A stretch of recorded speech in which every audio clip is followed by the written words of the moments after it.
আসসালামু আলাইকুম, আমি মোহাম্মদ লুৎফুর রহমান, বাউরি ইউনিয়ন যুব দলের যুগ্ম আহ্বায়ক। আমি এই বাজারে বসে নাজিরহাট বসে চা খাওয়ার টাইমে একটা কল আসছে আমার কাছে, মসজিদে একটু গ্যাঞ্জাম চলতেছে।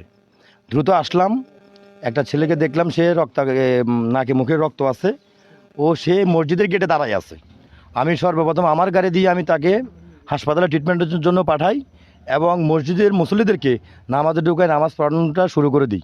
দ্বিতীয়তে আসেন, এই যারা ঘটনা ঘটাইছে তাদেরকে ওখান থেকে ঘটনাস্থল থেকে নিয়ে আসি এবং ছেলের মাকেও বলছি যে আগে ছেলের ট্রিটমেন্ট হোক, তারপরে আপনারা আইনগত ব্যবস্থা হোক, সামাজিকভাবে হোক, আমরা বসে সমাধান করব।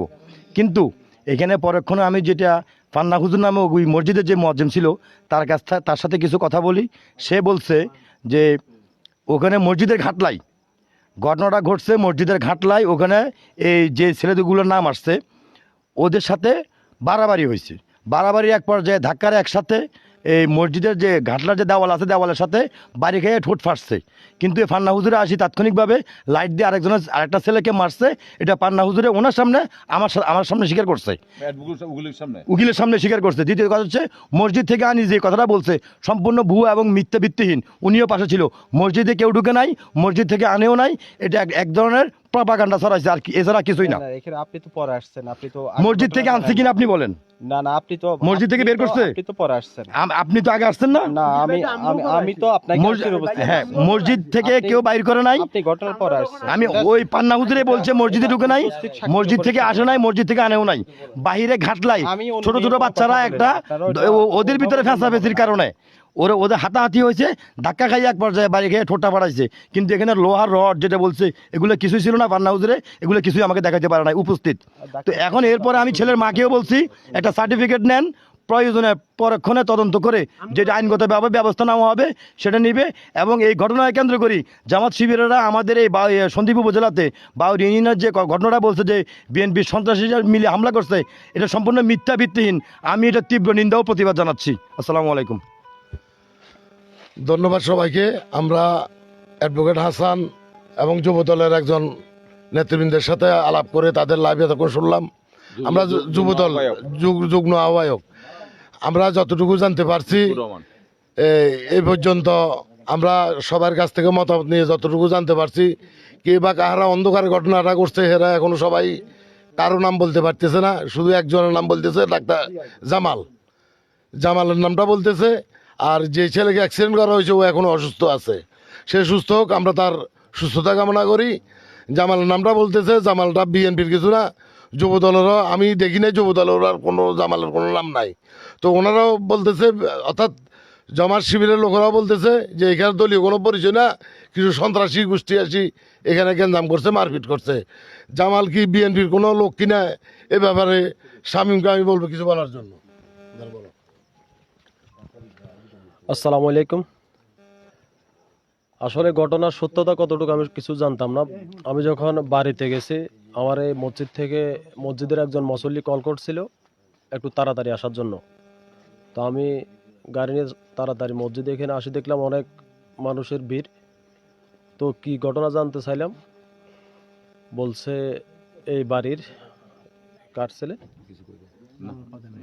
আচ্ছা ছেলেটা কার নাম, ইনজুরি হয়েছে ছেলেটার নাম কি, জিহাদ নামের একটা ছেলেকে পূর্বে শত্রুতার জেদ থেকে এই ধরনের একটা মারামারির অপ্রীতিকর ঘটনা এখানে ঘটছে। কে বা কারা সঠিক নাম তারা এখনো বলতে পারে না। আর যে ইনজুরি হয়েছে সে এখনো তো অসুস্থ। তার মুখের স্টেটমেন্ট শুনলে যদি কারো সাথে ওর পূর্বের কোনো র্যাশ থাকে, এটা সত্য আমরা জানতে পারবো। তাৎক্ষণিক এখানে আমরা যারা ছিলাম, লুৎফুর ভাই আসছিল আমার আগে, সম্ভবত আমাদের বাউরি ইউনিয়ন যুব দলের আহ্বায়ক, ওনার সাথে যে ড্রাইভার ছিল ওকে ওই ছেলেটাকে সহকারে, আর মনে হয় জাভেদ ভাই ছিল, মেডিকেলে পাঠানোর ব্যবস্থা করছে। তো এখানেও অ্যাডভোকেট ছোট ভাই হাসান আমাদের 4 জনকে বলছে এটা সামাজিক হোক, যেভাবে হোক আমাদের 4 জনকে বলছে এটা এলাকাভিত্তিক, রাজনৈতিকভাবে না করে সামাজিকভাবে এটা সুন্দরভাবে সুশৃঙ্খলভাবে এটা তদন্ত করে এটার একটা সুরাহর জন্য। তো আমরা এরপরে মেডিকেলও ওকে দেখার জন্য গেছি। এরপরে দেখতেছি এখানে আমাদের ফেসবুকে, আমাদের বিএনপিকে গেছে যেসব কথাবার্তা বলতেছে, এগুলা কিন্তু বরদাস্ত করার মতো না, এগুলো আমরা বরদাস্ত করবো না। যেহেতু 12 তারিখ যে নির্বাচন হয়েছে, আমরা ওখানে জামাতকে বিএনপিকে ওগুলো দেখি নাই। নির্বাচন শেষে আমরা একসাথে একই টেবিলে বসে আমরা চা খাইছি। ততএব বিএনপির নামে যেসব অপপ্রচার চালাচ্ছে এগুলো আমরা কোনো প্রকার বরদাস্ত করবো না, এতে জামাতের যেই হোক। আমি সাফ করে বলে দিতেছি, আমরা দীর্ঘ 17 বছরে ফ্যাসিস্টের অত্যাচার নির্যাতন নিপীড়ন সহ্য করেছি। আমাদের অত্র এলাকার জামাত বলেন, বিএনপি বলেন, আওয়ামী লীগ বলেন, কারোর সাথে আমরা চোখ তুলে তাকাই নাই। নির্যাতনের কথা বললে শেষ করা যাবে না। ততএব বিএনপির নাম বিক্রয় করে মসজিদ থেকে টেনে 10 জন বিএনপির গুন্ডা সন্ত্রাসীর নাম যেভাবে ইন্ডিকেট করে বলছে ওগুলা বরদাস্ত করার মতো না। কারণ আমরা দীর্ঘ 17 বছর নির্যাতনের পরও কারো সাথে এখনো জোরে একটা লাউডলি কথা বলিলে যে তুই আওয়ামী লীগ করছিস, তুই জামাত করছিস। জামাত যারা করছে তারা আমাদের পরিবারের, যারা বিএনপি করছে তারা কোনো না কোনো রাজনীতির সাথে সম্পৃক্ত আছে, কিন্তু আমরা কাউকে ভিন্নভাবে দেখি নাই। নির্বাচন শেষ, যারা যাদের তাদের কার্যকলাপ লয়ে ব্যস্ত। কিন্তু যেসব পোস্টগুলো আমরা দেখতেছি সবাই আমাদের পরিচিত, কিছু ফেক আইডি থেকেও করতেছে, আর কিছু পরিচিত ব্যক্তিরা আছে যারা পরিচিত আমাদেরকে ইন্ডিকেট করে বলতেছেন, তাদেরকে সতর্কতা অবলম্বন করতেছি। আপনারা আওয়ামী লীগ করে এখন জামাতের ছায়া তোলা আসছেন, কিন্তু ফার পাবেন না, সে যে হন না কেন। দয়া করে আপনারা আওয়ামী লীগ যারা আছেন, আমরা চিহ্নিত, সবাই আমাদের চিহ্নিত। আওয়ামী লীগ থেকে এখন জামাত শিবিরে এসে বিএনপির নামে প্রভাকাণ্ড ছড়াবেন, কিন্তু ভালো হবে না। আমি পরিণতি বারবার বলতেছি, এরশাদ মার্কেটে আমাদের পরিবারের যে নির্যাতন হয়েছে, কুকুরে খাইছে আমার ভাইয়ের রক্ত, এগুলো আমরা কাউকে এখনো বলি নাই, বলবো না। বলার সময় আছে, কিন্তু আমরা করলে করতে পারতাম, কিছু করি নাই। তো ধৈর্য শহীদ আছে, আল্লাহ একজন আছে। ততএব মিথ্যা দিয়ে কিছু ডাকানোর চেষ্টা করিয়েন না। যা হয়েছে তার সত্য উদ্ঘাটন করে তার সুস্থ তদন্তের মাধ্যমে বিচার আমরা চাই। যদি সন্ত্রাসীদের কোনো দল নাই, ততএব আমরা এ ধরনের মিথ্যা আশ্রয় না করি। এবং জামাতের যারা ফেসবুকে বিভিন্ন রকম পোস্ট করে তাদেরকে আমরা বলতে চাই বিনীতভাবে, আপনারা সত্যতা যাচাই করি, সত্যতা প্রকাশ করুন। গুজব দিয়ে মানুষেরকে হয়রানি করার চেষ্টা করিবেন না। ধন্যবাদ। আমি সাংবাদিক পক্ষ থেকে দুইটা প্রশ্ন করতে চাই। আপনি বললেন যে এখানে যে ওরা বিএনপির কেউ নাই। আচ্ছা, আমাদের কর্মী হোক, বিএনপির কর্মী হোক, আমাদের সমাজের, জি। আমাদের এলাকার কোনো একটা লোক যদি আক্রান্ত হয়, সাথে সাথে তাদেরকে বেঁধে রাখা হবে। আপনারা এসে কখনো বলবেন না যে ওরা বিএনপির লোককে বেঁধে রাখছে। আপনারা এসেও সহায়তা করতে হবে। অবশ্যই করব। এই কথাটা লাইভ তো হ্যাঁ, অবশ্যই আছে, অবশ্যই করবো, এটা অবশ্যই থাকবে। করবো, হ্যাঁ। দ্বিতীয়ত হচ্ছে যে অভিযোগ করা হয়েছে যে মানে আওয়ামী লীগের লোকগুলা আমাদের আশ্রয়ে আসছে, আসলে এরকম না। আচ্ছা, আমরা আপনাদের সাথে আওয়ামী লীগের নির্বাচন করা লোককেও দেখেছি। অবশ্যই আমাদের হ্যাঁ, আছে, পশ্চিম বাড়ির লোক আপনাদের নির্বাচন করেছে, করছে। যারা সবসময় আওয়ামী লীগের সাথে ছিল। সুতরাং আমরা নির্বাচনটা বাদ দিই, হ্যাঁ, নির্বাচন তো অবশ্যই বাদ আমরা দিই। নির্বাচন বাদ দিই। নির্বাচনটা তো আমরা এখন বাদ কথা দিই, হচ্ছে তো এখন সবাইকে কেউ এটা সমান খোলে ভাবে নেক্সট আজকের পর থেকে এখন যারা আছে তাদেরকে বের করা হবে। অবশ্যই। সেখানে আপনারা সহায়তা করবেন, অবশ্যই সর্বাত্মক সহায়তা করবেন। সহযোগিতা করবেন। স্থানীয়ভাবে একটা অ্যাকশন নিতে হবে, দেন আমরা আইনগত ব্যবস্থা তো অবশ্যই নিব। অবশ্যই। এখানে যাতে কথা না আসে যে জামাতের লোককে বিএনপি মারছে, এগুলো আমরা দমন করব। এবং ওদের বিরুদ্ধে অ্যাকশন নেওয়ার সময় যাতে কথা না আসে যে বিএনপির লোককে জামাতে অ্যাটাক করছে।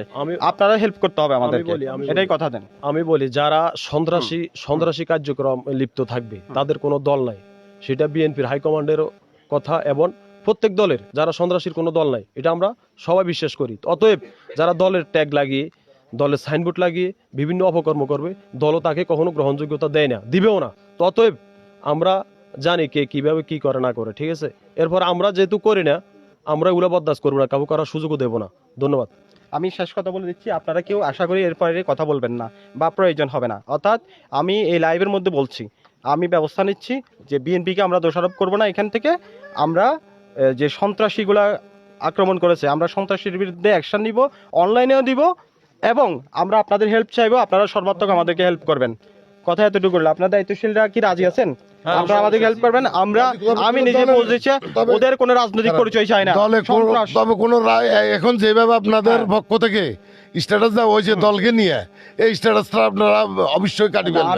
আমি নিজেই পোস্ট দিব একটা। আমি তো পোস্ট দিই না, আমি সচরাচর কোনো কিছু নিয়ে পোস্ট দিই না।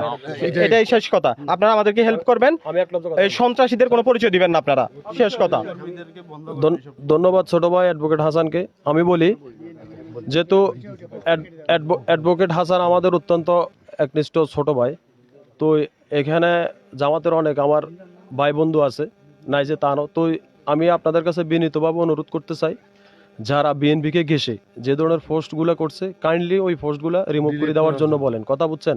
না হলে এগুলা delete না করার হলে জন্য আপনি না হলে হয়তো আমরা উপরে এই ধরনের প্রতিবাদ করব, কিন্তু আমি শেষ করি আপনাকে আমি মনে হয় বুঝাইতে পারি না। হ্যাঁ বুঝাতে আরে পারছেন পোস্ট তো আমি নিজেই দিব যে এখানে বিএনপিকে জড়িত করে আমরা কোনো পোস্ট দেব না। আমরা এই সন্ত্রাসীদেরকে রুখে দিব, আপনারা আমাদেরকে হেল্প করবেন। অবশ্যই। আমরা আমাদের উচ্চ পদস্থ পর্যন্ত ব্যবস্থা নিতে পারবো না, এটা স্থানীয় সন্ত্রাসটা করেছে, আমরা এই স্থানীয় সন্ত্রাসীদেরকে রুখে দিব, আপনাদের হেল্প লাগবে, অবশ্যই। এতটুকু এনাফ। ইনশাআল্লাহ আমরা হেল্প করব। ওকে ঠিক আছে, তাহলে আপনারা ধন্যবাদ। চিকিৎসার ব্যবস্থা করতেছি। আমাদের উপজেলা সম্মানিত বিএনপি আর দুইজন সদস্যজনক আলমগীর ঠাকুর আমাদেরকে এই বিষয়টা জানার পর উনি তাৎক্ষণিক আমাদেরকে নির্দেশনা দিয়েছে এটা কি তদন্ত করার জন্য। আমরা এটা তার নির্দেশে তদন্ত করার জন্য এখানে আসছি। বাউরিয়া নেতৃবৃন্দুর সাথে আমাদের সম্মানিত শিবিরের দায়িত্বপ্রাপ্ত অ্যাডভোকেট হাসান সাহেব ছিলেন। আমরা কোনো সন্ত্রাসীকে ফস্ত্র দিব না, কোনো সন্ত্রাসীর সাথে আমরা কি জড়িত নাই, বিএনপি জড়িত নাই, এটা বিএনপির নির্দেশ তারেক রহমানের। সন্ত্রাসীদেরকে প্রতিহত করার জন্য বিএনপিকে নির্দেশ দিয়েছে এবং আমাদের উপজেলা আমাদেরকে নির্দেশ দিয়েছে। আর আমাদের অ্যাডভোকেট হাসান সাহেব একটি কথা বলেছে, বিএনপির সাথে আমাদের সাথে কি কোনো দ্বন্দ্ব নাই এবং বিএনপি সন্ত্রাসী করে নাই। যারা সন্ত্রাসী করেছে আমরা তাদের সাথে একাত্রিতে আমরা সন্ত্রাসীর বিরুদ্ধে কি ব্যবস্থা নেব। আমরা এতে 5 নম্বর ওয়ার্ডের এবং বাউরিয়া ইউনিয়নের জামাত শিবির আমরা এতে একমত হয়েছি। আমরা বাউরিয়াতে কোনো সন্ত্রাসী হোক আমরা এটা চাই না। জামাতের সম্মানিত নেতৃবৃন্দের কাছে আমার একটা অনুরোধ, আপনারা যে ভোট দিয়েছেন, আমাদের পাশে সম্মানিত অ্যাডভোকেট সাহেব আছে, উনি এটা লেখালেখি করে বলছেন, দয়া করে যাচা বাছাই করে দয়া করে যাচা বাছাই করে বিএনপি যদি কোনো কর্মকাণ্ডে জড়িত থাকে, আমাদের উপজেলার নেতৃবৃন্দ আছে, অ্যাডভোকেট তাহির সাহেব আছে এবং আমাদের দলীয় সদস্যজন আলমগীর ঠাকুর আছে, তাদেরকে বলবেন আমরা আমাদের যে ওয়ার্ডে যে ইউনিয়নে ঘটনা ঘটবে আমরা আপনাদের শিবিরের নেতৃবৃন্দ যারা তাদের সাথে একসাথে একাত্রিত হয়ে আমরা সন্ত্রাসীর বিরুদ্ধে প্রতিবাদ করব। আমরা সন্ত্রাসী চাই না এবং বাবুরিতে আমরা সন্ত্রাসী থাকতে দিব না। আমরা বাবুরিতে কোনো সন্ত্রাসী চাই না, কোনো সন্ত্রাসী থাকতে দিব না। আমরা 12 তারিখ যে নির্বাচন করেছি একাত্রিত হয়ে আমরা আগামীতে সেভাবে থাকবো। ধন্যবাদ বাবুরিয়াবাসীকে। এখন আজকের ঘটনা নিয়ে ডাক্তার ইকবাল আপনাদেরকে কিছু বলবে। আউযুবিল্লাহি মিনাশ শাইতানির রাজিম, বিসমিল্লাহির রহমানির রহিম। দ্বীপের সংবাদের সম্মানিত সাংবাদিক, আসসালামু আলাইকুম। উপস্থিত আমার ওয়ার্ডের সম্মানিত ডাক্তার সাহেব জনাব ডাক্তার মাহবুবুর রহমান, উপস্থিত আছেন হাসান সাহেব অ্যাডভোকেট, উপস্থিত আমার হানিফ আঙ্কেল বাউরি ইউনিয়ন বিএনপির সহসভাপতি। আসলে আমরা 12ই ফেব্রুয়ারি আমরা একটা শান্তিপূর্ণ নির্বাচন করেছি এবং সৌহার্দ্যপূর্ণ আমাদের আচরণ ছিল সবার প্রতি, এবং আমরা একে অপরের সাথে খুব ভালোভাবে সম্পর্ক রেখে চলেছি। যাক, আজকে একটা অনাকাঙ্ক্ষিত ঘটনা ঘটে গেছে, তারপরও আমরা এখানে এগিয়ে এসেছি যাতে আমরা এই ওয়ার্ডের মানুষ আমরা শান্তিপ্রিয়, আমরা সবাই একসাথে বসবাস করব, একসাথে থাকব। যিনি আহত হয়েছেন তিনি এখনও অসুস্থ, তিনি সুস্থ হলে এখানে কে বা কারা জড়িত আমরা কোনো রাজনৈতিক পরিচয় জানার দরকার নেই। আমরা এটার একটা কঠিন একটা বিচার করা হবে। এখানে অ্যাডভোকেট হাসান ভাই বলেছেন এবং এলাকার আমরা যারা আছি আমরা আমাদের বিএনপির পক্ষ থেকেও বলছি যাতে একটা শান্তিপূর্ণ একটা সমাধান হয়। আর আমি আমার জামাতে ইসলাম ভাইদেরকে বলবো আপনারা যাতে ফেসবুকে কোনো উত্তেজনামূলক কোনো পোস্ট করবেন না। আপনাদের কাছে একটা রিকোয়েস্ট বিএনপিকে নিয়ে, কারণ এই পোস্টগুলোর কারণে অনেক সময় অনেক অনাকাঙ্ক্ষিত ঘটনা ঘটে যায়। কারণ একটা পোস্ট করবেন যাতে মানুষের মধ্যে শান্তি শৃঙ্খলা ফিরে আসে, ওই জাতীয় পোস্টগুলো দিবেন। আর সন্ত্রাসী যারা, তাদের কোনো দল নাই, এই ব্যাপারে আমরা ঐক্যবদ্ধ এবং এটার ব্যাপারে আমাদের কোনো ছাড় নাই, এই ব্যাপারে আমরা জিরো টলারেন্স। তাই সবাইকে বলবো শান্তিপূর্ণ আচরণ করার জন্য। ইনশাল্লাহ ও সুস্থ হলে আমরা এই ব্যাপারে সম্মিলিতভাবে প্রয়োজনীয় পদক্ষেপ নেব, এই বলে আমি আমার বক্তব্য এখানে শেষ করছি।